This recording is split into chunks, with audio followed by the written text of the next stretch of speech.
Hello and welcome. If you've paid any attention to the world of AI, you've heard of transformers. They're the engines behind incredible tools like ChatGPT, Midjourney, and Google's Gemini. For years, they have been the undisputed kings of understanding and generating sequences, be it text, images, or code. But what if I told you this dominant architecture has a fundamental crippling limitation, a flaw so significant that it's holding back progress in fields from medicine to finance? And what if the solution was an elegant concept, inspired by control theory from the 1960s, that's now making a massive comeback? In this video, you're going to learn about the next evolution in sequence modeling. We'll break down why transformers are hitting a wall.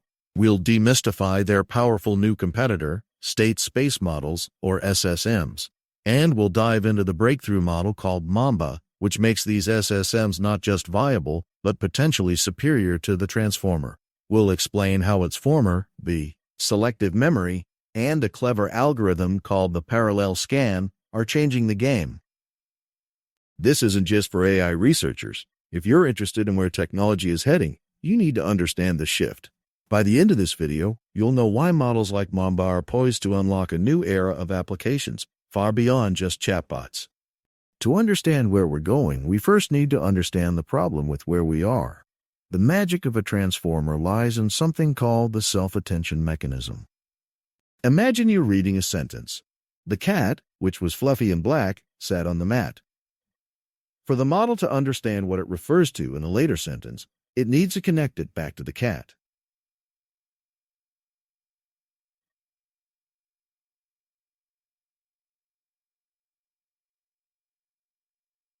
Attention allows the model to do this.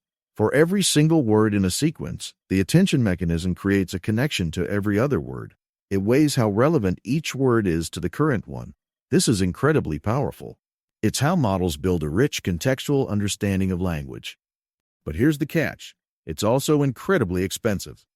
Think of it like a networking event. If you have 10 guests, each person can have a quick chat with the other 9. That's manageable. But if you have 10,000 guests, and every single person has to talk to the other 9,999 people, the event grinds to a halt. It becomes chaos. This is exactly what happens inside a transformer. The computational cost and memory usage grow quadratically with the length of the sequence. In technical terms, it's on squared.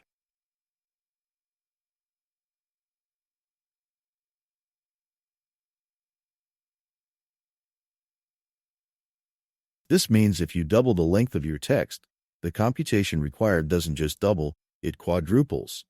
If you 10 times the length, you 100 times the computation. This quadratic scaling is the transformer's Achilles heel. It's why your favorite chatbot has a context window, a hard limit on how much of the conversation it can remember. It's why processing entire books, high-resolution videos, or a person's complete DNA sequence with a transformer is practically impossible. The cost is just too high. AI needs a way to understand long sequences without this quadratic bottleneck, and that's where our story takes a turn. The alternative isn't a brand new idea. It comes from a field called control systems engineering, and it's been around for decades. It's called a state space model, or SSN. Forget about AI for a second and think about driving a car. To know where to steer next, you don't need to remember the exact GPS coordinate of your car for every second of your entire trip. All you really need is your current state, your position, your speed, and your direction. This state is a compact, fixed-size summary of your entire journey so far. That's the core intuition behind an SSM. Instead of having every piece of data look at every other piece of data, an SSM processes a sequence one step at a time. It maintains a hidden state that acts as its memory. At each step, the model looks at the new input, combines it with its current state, and produces an output. Then it updates its state to carry forward to the next step. The beauty of this is its efficiency. The computation grows linearly with the sequence length, or on. If you double the length of the sequence, you only double the work. This is a massive improvement over the transformer's quadratic, on-squared scaling. For a long time, however, these traditional SSMs had a problem. They were great at compressing the past, but they weren't very good at remembering specific important details from the distant past. Their memory was a bit fuzzy. They struggled to focus. They needed a way to be more discerning, to learn what to remember and what to forget. And that's the breakthrough Mamba brings to the table. So, if SSMs are so efficient, why haven't they been running the world? Because in their classic form, they treated all information more or less equally. They couldn't solve the needle in a haystack problem, finding and remembering that one critical piece of information from thousands of inputs ago. Mamba changes this with a simple but profound idea: selective memory. Think about how you read a dense textbook. You don't give every single word the same amount of attention. Your brain instinctively latches onto keywords, definitions, and important concepts while glossing over filler phases. You are being selective.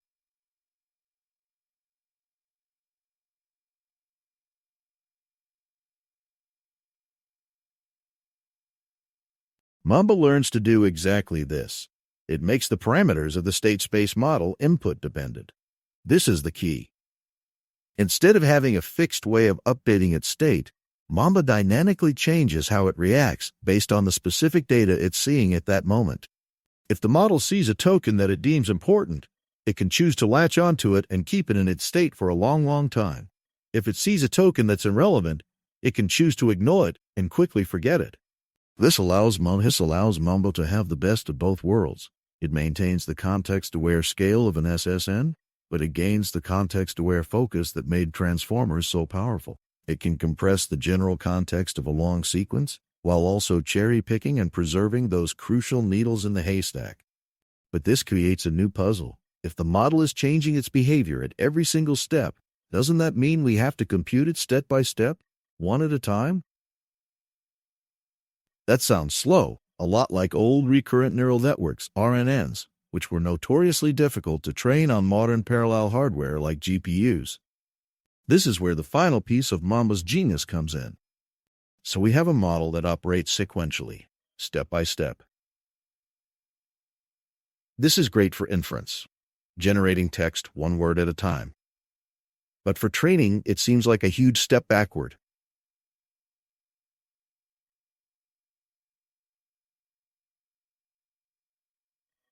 GPS are designed for parallelism. They want to do thousands of calculations at once, not one after another.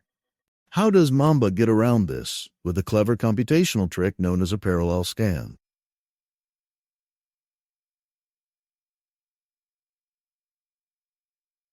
Imagine I give you a long list of numbers and ask you to calculate the running total in each position.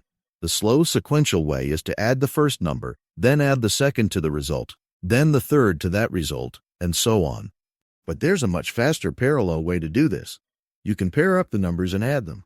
Then you take those results and pair them up and add them. You build a tree of operations that can all be executed at the same time. This is called a prefix sum, and it's a classic example of a scan operation. Mamba's creators designed a hardware-aware version of this algorithm. The parallel scan allows the model to compute all the hidden states for the entire sequence in one go during training.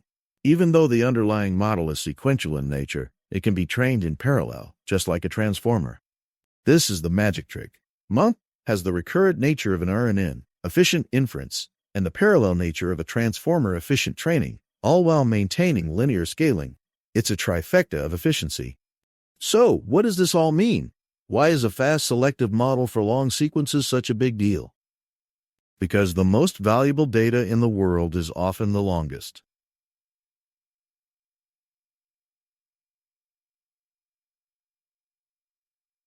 Think about genomics. The human genome is a sequence of over 3 billion base pairs. Transformers can't even begin to look at that scale. A model like Mamba could potentially process an entire DNA sequence to find relationships between genes and diseases that are currently invisible. Think about high-resolution media. A single minute of high-quality audio is a sequence of millions of data points. A high-resolution image or video is a massive sequence of pixels. Mamba could enable a new generation of AI that can understand and generate media with incredible fidelity and coherence over long durations. Think about time series data for finance or climate science. The ability to model decades of financial market data or weather patterns without losing signal could revolutionize forecasting. Mamba isn't just a replacement for the transformer in chatbots. It's a new kind of architectural backbone. It can be dropped into all sorts of AI systems to give them the ability to reason over vast contexts, efficiently and effectively.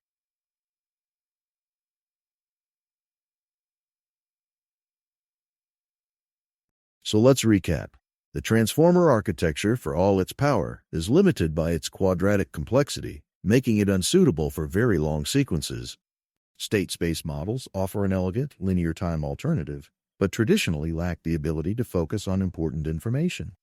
The Mamba architecture solves this by introducing a selective mechanism, allowing the model to dynamically remember or forget information based on the input. And it makes this all practical with a clever parallel scan algorithm, enabling fast training on modern hardware.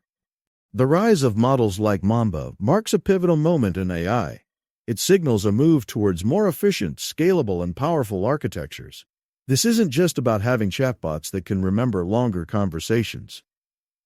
It's about opening the door to new scientific discoveries, more powerful creative tools, and a deeper understanding of the world's most complex data. The era of sequence modeling is far from over. In fact, it might just be getting started.